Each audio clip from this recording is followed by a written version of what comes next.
Grand Littoral TV, bonjour à toutes et à tous, bienvenue pour cette nouvelle édition du journal de la rédaction ce jeudi 15 novembre. Voici d'abord vos prévisions météo avec encore des brumes et brouillards présents ce matin dans la région. Des nuages bas qui auront parfois du mal à se dissiper, mais quand ce sera le cas, le soleil devrait prendre le dessus. On profitera dans l'ensemble d'une belle journée ensoleillée en ce jeudi. Avec ici ou là quelques nuages, mais sans conséquence. Les températures, elles sont stables. 13 degrés de prévu cet après-midi à Calais et au Touquet, 12 à Dunkerque et à Saint-Omer. La météo complète comme toujours après ce journal.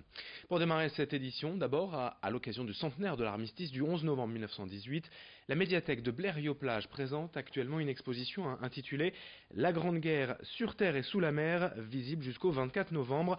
Pour la partie terrestre, on trouve des uniformes français, anglais ou allemands et des objets appartenant à un collectionneur privé. La partie sous-marine, elle est consacrée aux 40 épaves identifiées sur notre littoral, dont notamment 13 sous-marins allemands. L'histoire des fameux U-boats est ainsi expliquée avec des images sous-marines et des pièces authentiques remontées à la surface.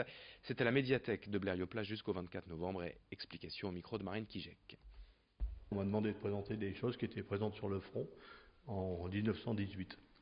D'où ces uniformes qui sont bien différents de ceux qu'on avait en début de conflit. Il y a eu quelques améliorations, mais en grande majorité, pour les Britanniques ou pour les Allemands, rien n'avait changé. Seuls les Français ont beaucoup évolué au fil du temps. Et pour les Français, c'est principalement dans le changement de couleur de la tenue.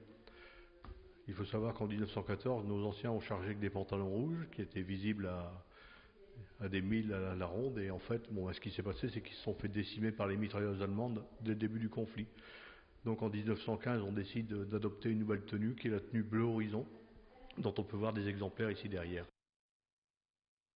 Dans cette édition également, dans les Flandres, à Leudringhem, précisément depuis 2016 et la suppression d'une ligne de bus, les habitants étaient sans solution de transport en commun pour rejoindre Wormhout et ses commerces, à 4 km de là. Pharmacie, supermarchés, kiosques et autres services de la vie courante, il était difficile pour certaines personnes âgées notamment de s'approvisionner sans ce bus.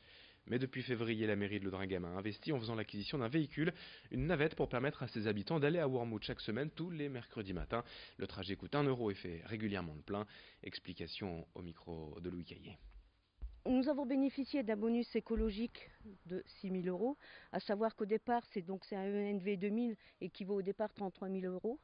Donc on a bénéficié de ce bonus écologique, donc ça c'est l'État, et une subvention TEPCV, donc ça c'est le territoire à énergie positive pour les croissances vertes, c'était du temps de Ségolène Royal, et donc là c'était une subvention de 12 000 euros. Donc ce qui est revenu à la mairie, c'est un montant de 15 953 euros.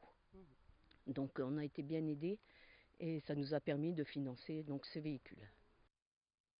En bref, à Équerre-Plage, une opération déminage ce matin jusqu'à 11 heures. Une bombe américaine de la Seconde Guerre mondiale de près de 500 kg va être neutralisée.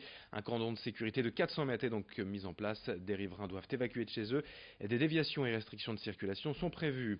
À Outreau, une jeune adolescente de 17 ans est morte électrocutée dans son bain mardi soir.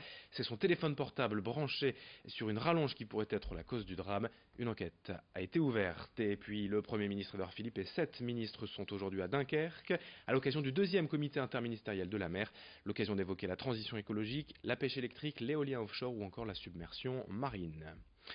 Dans ce journal et également la solidarité des restaurants McDonald's. Aujourd'hui et jusqu'à dimanche, les fast-food reverseront 1 euro pour chaque menu acheté à la fondation Ronald McDonald, des établissements qui permettent aux parents d'enfants hospitalisés de rester proches de leur enfant. Reportage signé Céline Huret. Odile et Patrick font leur petit rituel du matin avant de partir pour le CHRU de Lille. Ses grands-parents rendent visite tous les jours à Wyatt, leur petit-fils de 11 mois, atteint d'une hernie diaphragmatique, diagnostiquée alors qu'il était encore dans le ventre de sa mère. Odile et Patrick vivent à Strasbourg, alors pour soutenir leur petit-fils et leur fille qui passent tout son temps aux côtés de Wyatt, ils ont demandé pour être hébergés dans la maison des parents Ronald McDonald. Après y avoir vécu pendant 4 mois à la naissance de Wyatt, ils sont de retour depuis 3 semaines. Sans cette maison, ils n'auraient pas pu rester aux côtés de leur petit-fils. L'hôtel était trop coûteux et les allers-retours impossibles. Il nous fallait absolument être ici, dans cette maison. Et l'hôpital de référence, et donc Jeanne de Flandre, c'est très proche avec cette maison.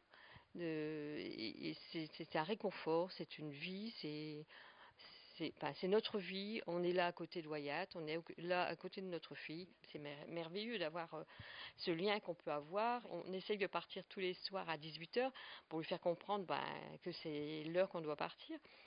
Et il nous regarde avec des yeux. Des fois, on n'a même plus envie de partir, on voudrait rester avec lui. Chaque soir, lorsque ses grands-parents quittent l'hôpital le cœur lourd, ils retrouvent la maison des parents, un lieu de vie mais surtout de partage avec le personnel et les autres familles. Des enfants au début. Ensuite, on parle de repas. Comme on a connu une famille, c'était le couscous, par exemple. C'était, lui était de religion musulmane, donc il nous racontait qu'il allait chercher ses merguez à tel endroit. Et on passait des moments... et là, on oubliait carrément la maladie. On passait des soirées à rigoler parce que on se sentait ailleurs qu'à l'hôpital. Pour 10 € par jour, les familles ont accès aux espaces communs pour préparer leurs repas et nettoyer leur linge. Elles passent ensuite la nuit dans une chambre de 2 personnes ou plus en fonction des besoins de chacun. Chaque chambre a un nom de plage des Hauts-de-France. Donc chambre qui comprend 3 couchages, donc on peut toujours accueillir les parents avec un membre de la famille, la fratrie, un grand-parent ou toute autre personne dont la présence est importante pour l'enfant hospitalisé et pour la famille qui a besoin des fois de soutien ou de relais. Et pour se détendre et se vider la tête, les pensionnaires ont le droit à des soins du visage et du corps, un moment précieux dans un quotidien difficile. Quand on a un enfant à l'hôpital, on s'oublie, on pense à l'enfant hospitalisé, on est en lien avec l'équipe médicale, on ne parle que de la maladie de l'enfant quand on est à l'hôpital. Et la maison permet, grâce à ce lieu, comme les lieux d'animation de la maison, permet justement à la personne de prendre soin d'elle et de ne pas s'oublier. Jeanne de Flandre est un centre de référence. Il attire donc des familles qui viennent parfois de loin. Tous ceux qui le souhaitent peuvent demander à séjourner dans la maison des parents Ronald McDonald. En règle générale, la mutuelle prend en charge les coûts, mais si la famille n'en a pas, le personnel tente toujours de trouver une solution. Allez, fin de ce journal sur Grand Littoral TV. Un instant et vos prévisions météo à suivre. Un nouveau journal dès le prochain quart d'heure. Très belle journée à toutes et à tous.